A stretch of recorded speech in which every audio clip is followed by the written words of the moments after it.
Hello, guys. I just listened to an audio that exposes a chilling blueprint. You won't believe it. This is a blueprint that outlines exactly how to keep Africa enslaved, how to keep Africa in chains, how to control Africa and prevent Africa from becoming a superpower. Yes, that's exactly how it is. It outlines exactly how to keep Africa from ever becoming a superpower, to divide its people, to install corrupt leaders, to keep Africa exporting raw materials whilst importing finished products, to undermine any attempt at independence or innovation. I want you to listen to this audio not with emotions, but with critical thinking, with critical thoughts. Listen to it and let's discuss it further. If you wanted to stop Africa from becoming a superpower, you wouldn't have to invent a new strategy. The blueprint has already been written, tested, and perfected over centuries. You'd start by making sure Africa never unites. The easiest way to do that is by keeping people divided along ethnic, tribal, and religious lines. If they ever start working together, remind them of past grievances. Stoke old wounds. Fund separatist movements. Keep border disputes unresolved. Make sure every time they take one step forward, they take 2 steps back because they're too busy fighting each other. You'd install leaders who serve foreign interests, not their people. Find the most corrupt, the most easily manipulated, the ones who crave wealth and status more than progress. Offer them power in exchange for loyalty. If a leader rises who actually cares about Africa, get rid of them. Assassinate them if necessary. But if that's too messy, just destabilize their government and back a coup. If they talk about nationalizing resources, make an example out of them. If they try to unite Africa, take them out before the idea spreads. You'd keep Africa economically weak by making sure it never industrializes. Let them export raw materials but never process them themselves. Control the mines, the oil fields, the rare earth minerals. Keep them selling cheap and buying expensive. Now, the question is, who benefits from Africa's stagnation? And more importantly, what are we as a people? What are we doing about it? This isn't just history, it is happening now. Listen to the audio and leave your thoughts in the comment section.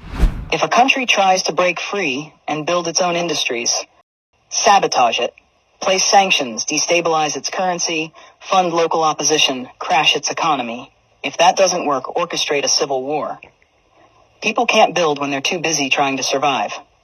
You'd make sure their education system produces workers, not innovators. Teach them history that glorifies their oppressors. Make them think their cultures are primitive. Their ancestors were savages. Their future depends on foreign approval. Train them to memorize, not to think critically. Keep their best and brightest looking overseas for opportunities. Make them dream of escaping Africa rather than fixing it. Offer scholarships that take their top minds to the West and never encourage them to return. Let the continent keep training doctors and engineers only for them to go enrich other nations. You'd control their narratives. Own their media. Control their stories. Dictate their image to the world. Make them believe they are corrupt, hopeless, eternally in crisis. Flood their screens with poverty porn and war zones. Show them charity ads that make them believe they are helpless without foreign aid. Downplay their successes. Twist their victories into isolated incidents. Now I ask you, could all this be a coincidence? Or has there been a long-standing deliberate orchestration to keep Africa in chains mentally, economically, and politically? I want you to listen to the audio and think critically. If an African country develops a groundbreaking innovation, credit a foreign investor. If an African leader implements a successful policy, frame it as an anomaly rather than proof of competence. You'd make sure they remain dependent. Drown them in debt. Offer loans with impossible conditions. Force them to privatize everything so foreign corporations own their water, their electricity, their land. When they struggle, give them just enough aid to keep them alive, but never enough to make them self-sufficient. Use charities to create a culture of reliance rather than resilience. Make them think foreign intervention is necessary, that they can't solve their own problems, that they always need help from the outside. You'd suppress their military strength. Keep their armies weak, their defense industries non-existent. Sell them weapons to fight each other, but never let them develop high-tech military technology. If a country tries to build a strong defense system, accuse them of being a threat to stability. Make sure they always need foreign peacekeepers, foreign military bases, foreign advisors controlling their security. Keep them vulnerable to invasion, coups, and foreign interference. The formula is simple. Divide, corrupt, exploit, miseducate, control. Keep them fighting each other. Keep them looking outside for solutions.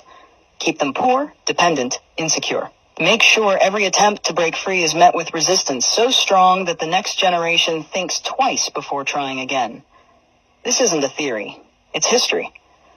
The real question isn't how to stop Africa from becoming a superpower. It's how Africa can break the cycle despite every effort to keep it down. Now, imagine the opposite of that suppression strategy. A blueprint for Africa's rise. It begins with unity. We must unite. Africans must unite. We must tear down all ethnic and political barriers to form a collective African identity. The next one is visionary leadership.